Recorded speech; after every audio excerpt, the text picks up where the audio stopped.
안녕하세요. 사랑하는 성도님, 영혼의 샘물 은혜의 자리에 오심을 축복합니다. 생명의 주님이 우리와 함께 하십니다.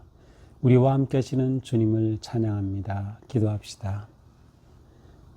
주님의 크고 놀라우신 은혜와 사랑에 감사드립니다. 오늘도 주님의 은혜의 말씀을 사모하는 저희들의 심령 가운데 놀라운 진리의 말씀으로 채워주시옵소서.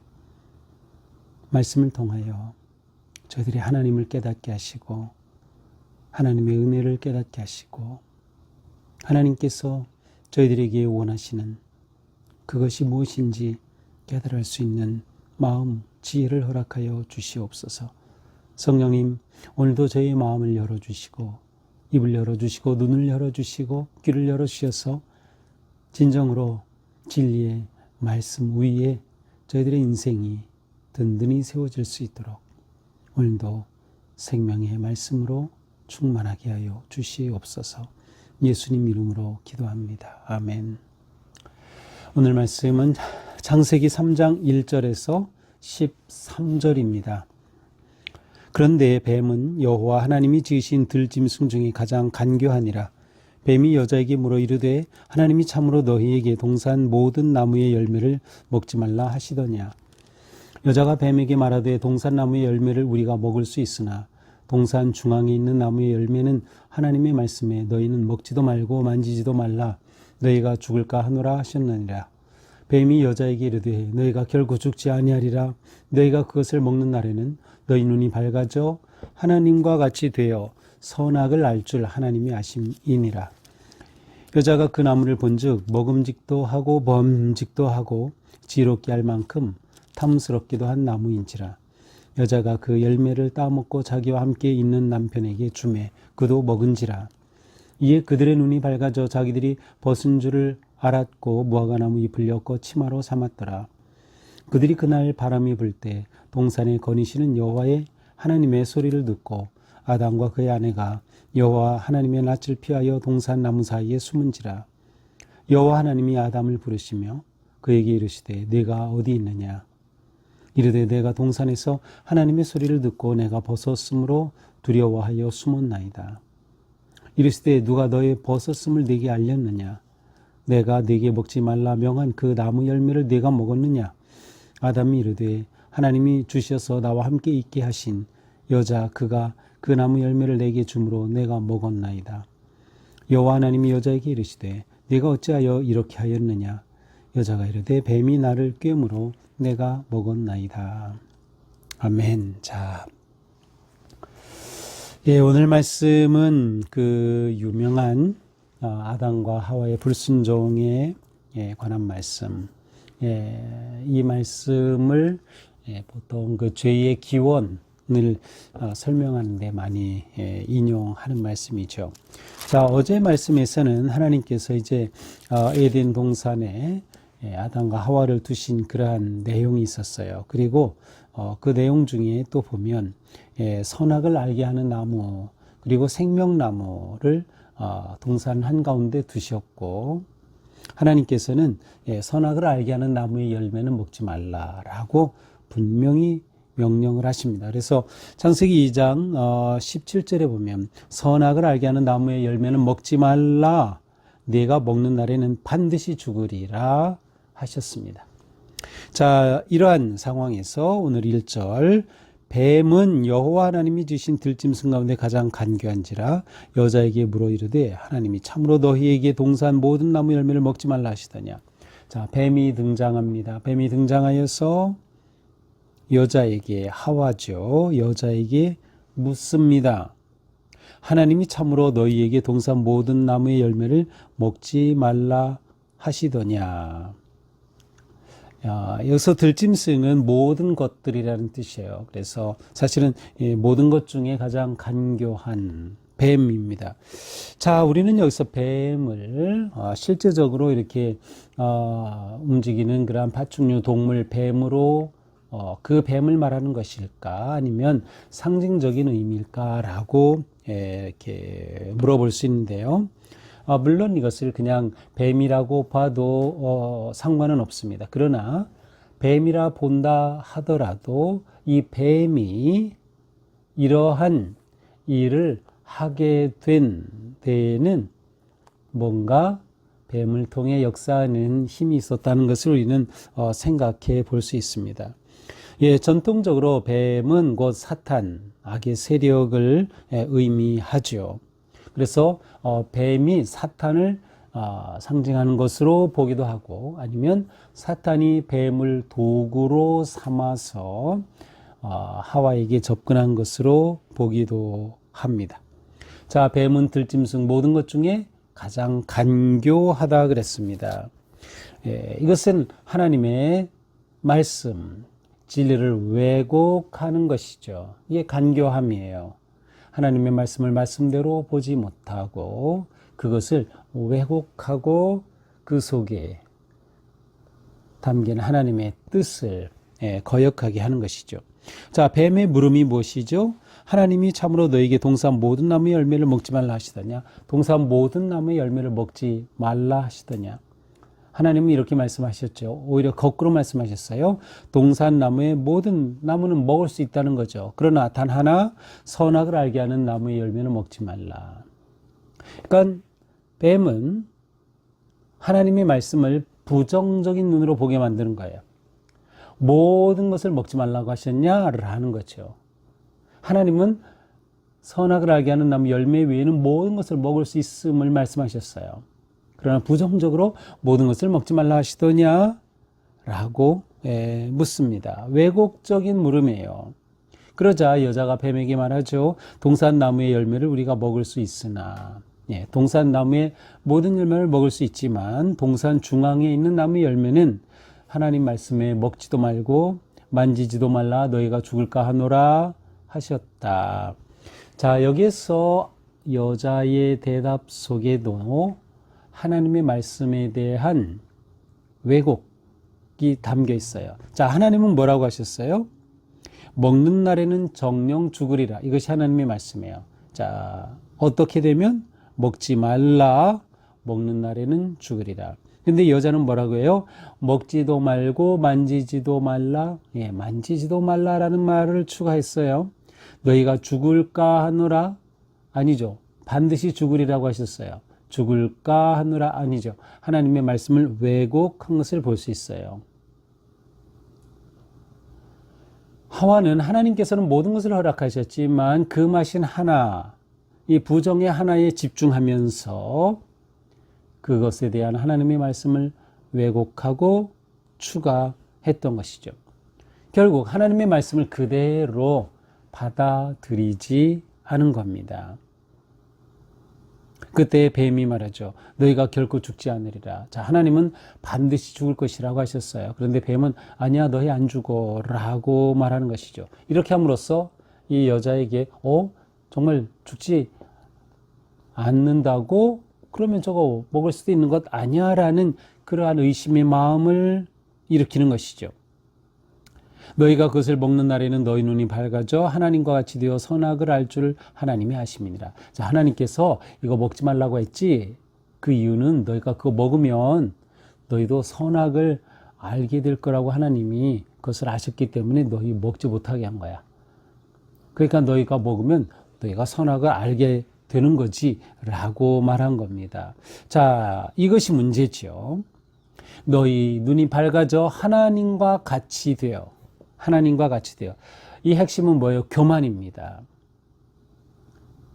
너희가 하나님과 같아져서 교만해져서 내가 모든 판단의 중심이 되어서 선과 악을 알게 하는 그 나무의 열매를 먹으면 내가 선악을 결정하는 결정권을 가진 존재로 마치 하나님과 같은 존재로 자기를 보는 거예요. 교만함의 가장 핵심이죠. 자기 중심인 겁니다. 이게 교만함의 특징이에요. 교만함이 무엇인가? 자기 중심. 하나님이 아니라 자기중심. 하나님이 보실 때 선과 악을 판단하도록 하셔야 되는데 내가 선악을 판단하는 중심에 서는 거죠. 이것이 바로 교만함이고 하나님과 같이 되려고 하는 거죠. 이 말을 들은 이 여자가 문득 그 나무를 보니까 웬걸 정말 그 열매가 너무도 탐스럽게 보이는 거예요.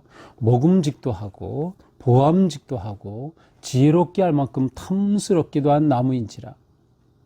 자, 여인의 마음이 사탄, 뱀의 질문에 흔들리고 틈이 들어오자 그는 이 열매를 볼 때 그의 생각이 유혹의 마음으로 바뀐 겁니다. 야, 보암직 정말 보기 너무 맛있게 생겼네. 먹음직스럽게 생겼네. 정말 탐스럽네.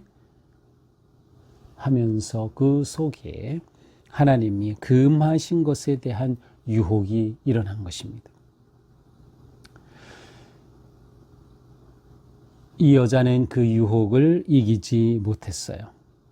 그 열매를 따먹고 함께 있는 남편에게도 주었습니다.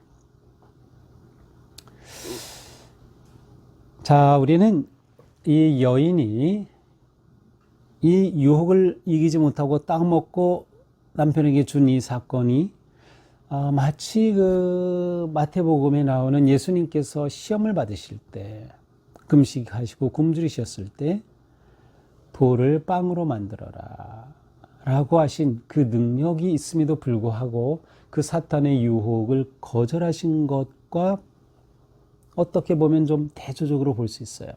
자, 예수님은 유혹을 거절하심으로 하나님의 뜻을 이루고 하나님의 아들로서 복음의 사역을 시작하실 수 있었지만 이 여인은 그 유혹 앞에 무너짐으로 불순종의 길에 들어섰고 그로 인하여 죄에 물든 인간이 되게 전락한 것이에요. 결국 이렇게 먹고 남편에게도 주었죠. 이렇게 되자 그들의 눈이 밝아졌어요. 그리고 그들이 벗은 줄 알고 무화과나무 잎을 엮어 치마로 삼았더라. 자, 그들의 눈이 밝아졌어요. 자, 뱀이 한 말대로 되긴 했죠. 너희 눈이 밝아져 하나님과 같이 되리라. 자, 눈이 밝아졌는데 그들의 눈이 밝아진 것은 하나님께서 말씀하신 것처럼 선과 악을 판단하는, 알게 하는 나무의 열매를 먹음으로 그들이 선과 악을 판단하는 눈이 밝아진 게 아니라 그들이 어떤 존재인지 그들의 수치와 부끄러움을 보게 된 것이에요. 그러니까 진정한 밝아짐이 아닌 것이죠. 그들의 눈이 밝아져 보니 자기들이 벗은 줄을 알게 된 거죠. 부끄러움이 들어온 거예요. 부끄러움이 들어왔다는 것은 원래 아담과 하와는 부끄러움을 모르죠. 당연히 하나님께서 그렇게 둘을 부부로 서로 돕는 배필로 세우셨고 그들은 그렇게 에덴 동산에서 만족함 속에 존재할 수 있었는데 그들이 불순종하여 눈이 밝아지자 그들이 부끄러운 존재임을 보게 된 것입니다. 벗은 줄 알게 되었다. 벗었다라는 것은 무방비 상태를 의미하죠. 그건 자신들의 인간 존재로서의 허약함을 보게 된 것입니다. 그래서 그들이 무화과나무 잎을 엮어 치마로 삼았지만 그것으로 그들의 부끄러움을 가리는 것은 불가능했습니다. 그래 그들은 그러한 상태에서 하나님이 오시는 소리를 들었어요. 그들이 그날 바람이 불 때 동산에 거니신 여호와 하나님의 소리를 듣고 이것은 하나님이 움직이시는 소리예요. 음성이 아니에요. 하나님이 오시네. 발자국 소리라고 해도 괜찮고요. 하나님이 오시는 그 소리를 들었어요. 그들은 그 소리를 듣자 하나님의 낯을 피해서 숨었습니다. 동산나무 사이에 숨었어요. 그때 하나님께서 아담을 부르십니다. 아담아 부르시는 거죠. 내가 어디 있느냐? 자, 인류를 향한 첫 질문입니다. 하나님의 물음, 네가 어디 있느냐? 하나님이 모르셔서 물으셨을까요? 아니요, 다 아시는 거죠. 하지만 아담아 네가 어디 있느냐를 부르심으로 지금 아담이 하나님께 불순종함으로 일어난 결과를 보게 하시는 겁니다. 원래 하나님과 아담 하와의 관계는 친밀한 관계, 스스럼이 없는 정말 온전한 그러한 교제의 관계에 있었지만 불순종하여 선악을 알게 하는 나무를 따먹고 열매를 따먹고 죄가 들어오자 그들은 하나님이 두려워졌습니다. 하나님과의 관계가 깨어진 거죠. 하나님과 온전하였던 관계가 무너진 것입니다. 그래서 하나님이 두려움의 존재가 되었어요. 그래서 하나님을 피하여 숨는 존재가 되고 말았던 것이죠. 하나님이 네가 어디 있느냐 할 때 아담이 대답하죠. 내가 동산에서 하나님의 소리를 듣고 내가 벗었으므로 두려워 숨었나이다. 내가 하나님이 오시는 소리를 듣고 벗었기 때문에 두려워서 숨었습니다. 자, 벗었기 때문에 원래는 벗었지만 그것이 문제가 되지 않았어요. 그러나 불순종하여 선악과를 따먹음으로 그가 벗은 존재, 허약한 존재, 무방비의 약한 존재임을 알게 되었을 때 감히 하나님 앞에 설 수 없는 자신을 보게 된 것이죠. 그리하여 그는 하나님 앞에 두려워서 숨었습니다 라고 고백하죠. 자, 이 고백은 회개는 아닙니다. 그냥 자기가 왜 숨었는지에 대한 이유 설명이죠. 제가 잘못했습니다가 아니에요. 이것은 자신이 잘못한 이 행위에 대한 이유를 설명한 것일 뿐입니다. 그래서 하나님이 물으시죠. 누가 내가 벗었다는 것을 알려주었냐? 거참 이상하다. 내가 네게 먹지 말란 그 나무 열매를 내가 먹었느냐? 아담이 대답하자 하나님이 주셔서 나와 함께 있게 하신 그 여자가 그 열매를 내게 줌으로 내가 먹었습니다. 아담은 제가 먹었습니다. 잘못했습니다. 라고 하나님 앞에 고백했으면 될 텐데 그게 아니라 하나님께서 저에게 주신 저 여자가 나에게 줘서 먹은 겁니다. 라고 어떻게 보면 아내에게 핑계를 대는 것이에요. 자, 그러나 사실 아담이 아내가 줘서 먹은 건 맞지만 6절에 가서 가만히 보면 자기와 함께 있는 남편에게도 주매라는 그러한 말을 통해서 아담도 하와의 불순종의 현장에 있었다는 것을 알 수 있어요.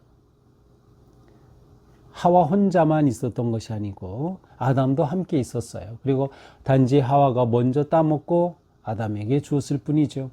그렇다면 아담에게 처음부터 책임이 있는 거예요.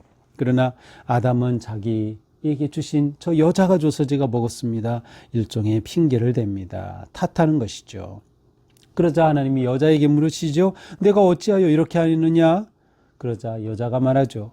아니 저 뱀이 나를 깨웠으므로 제가 먹었습니다. 뱀이 나를 깨웠으므로 먹었습니다. 자, 뱀이 여자를 꾀인 것 그것 자체가 죄는 아니죠. 불순종은 아니에요. 문제는 그 꼬임에 빠져 넘어간 것이 죄죠. 언제나 유혹은 가까이 있지만 그러나 그 유혹을 물리치면 되는 거예요. 그러나 이 여자는 이 유혹을 물리치지 못했어요. 여자도 역시 제가 잘못하였습니다 라고 하나님 앞에 자신을 인정하고 돌이키지 못했어요.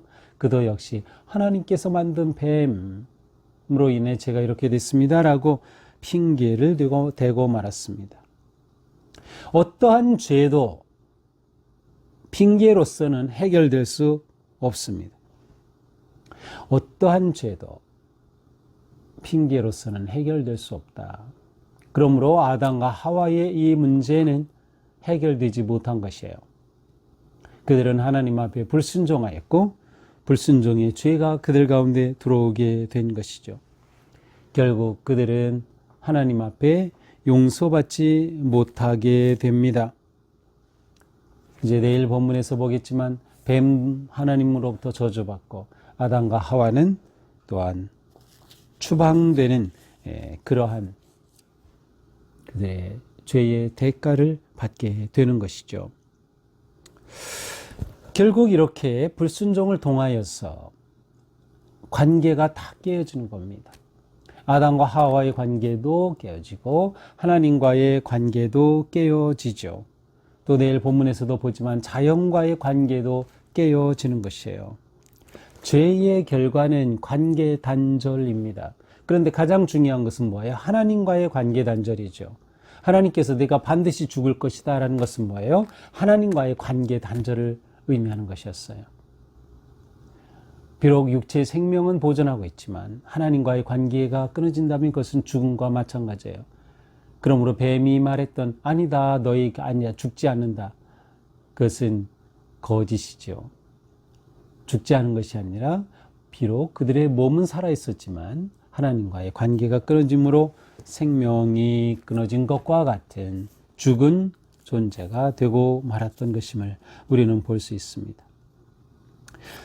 오늘 말씀을 보면서 우리는 이 말씀은 너무도 많이 우리가 접했죠. 그리고 우리는 이 말씀과 아주 친숙합니다.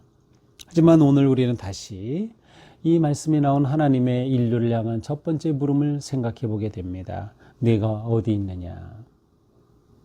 이 시간도 하나님께서는 우리를 찾으십니다. 내가 어디 있느냐?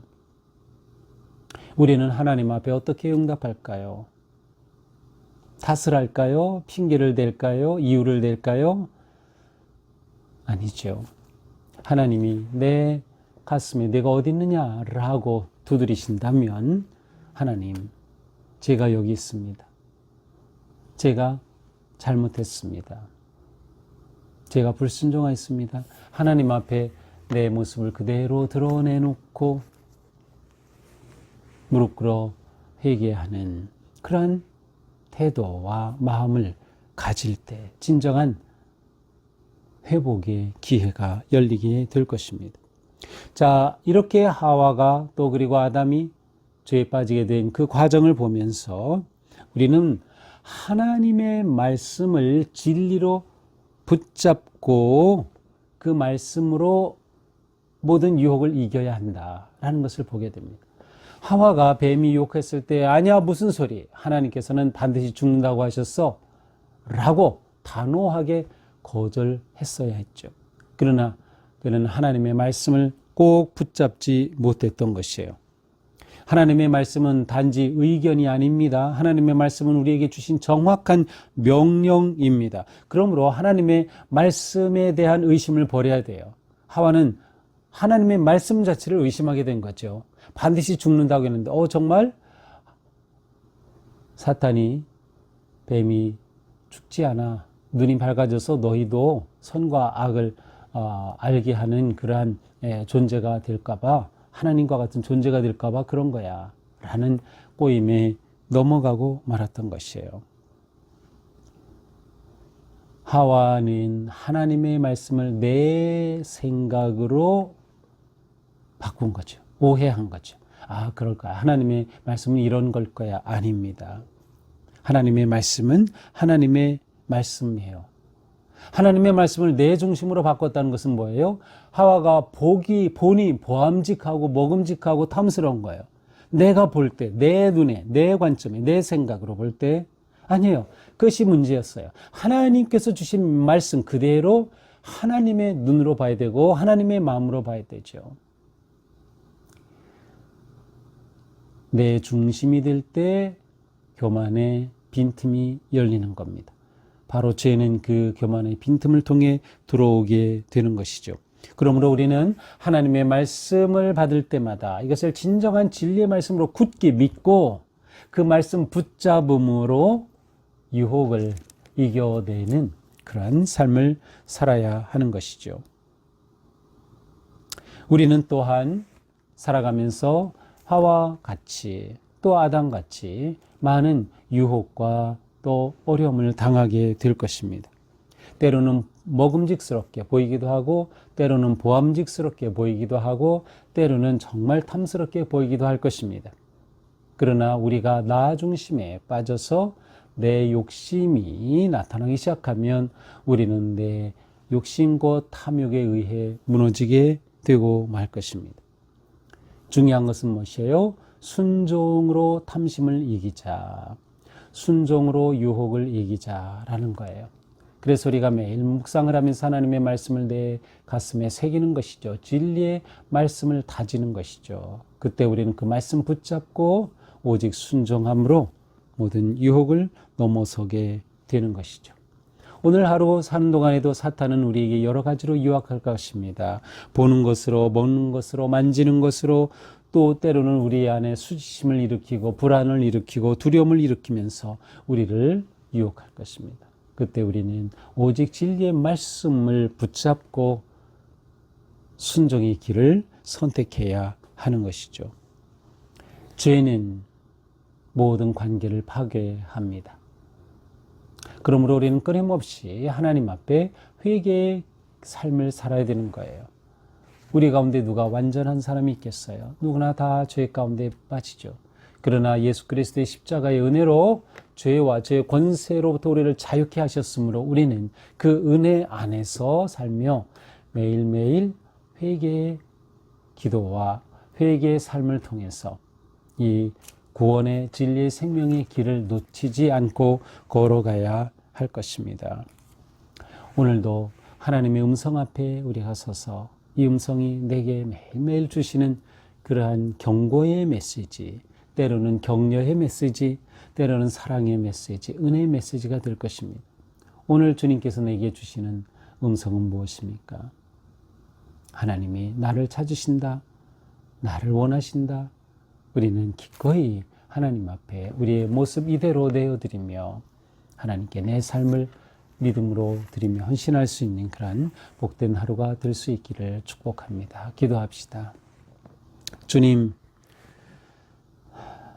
아담과 하와는 안타깝게도 뱀의 유혹에 넘어가 하나님의 말씀에 불순종하고 그로 인하여 죄가 들어오고 말았습니다. 죄의 본질은 곧 내가 중심이 되는 것, 내가 선과 악을 분별하는 중심에 서는 것, 교만임을 또한 보여주셨습니다. 주님, 오늘 하루 사는 동안에 나 중심이 아니라 하나님 말씀 따라서 하나님이 내 인생의 주인이 되시고 중심이 되셔서 오직 주님의 이끄심만을 따르는 하루가 되게 하옵소서. 오늘도 많은 일들 속에서 때로는 사탄의 유혹과 때로는 많은 시험과 위기 속에서도 저희들이 오직 주님의 말씀 붙잡고 진리의 말씀으로 분별하며 순종을 선택함으로 거룩한 생명의 길을 아름답게 걸어가는 승리의 하루가 되게 하여 주시옵소서. 예수님 이름으로 기도합니다. 아멘. 네, 오늘도 우리의 삶이 오직 주님의 말씀 정말 생명같이 여기며 그 말씀 붙잡고 순종하는 하루가 되기를 축복합니다. 사랑합니다.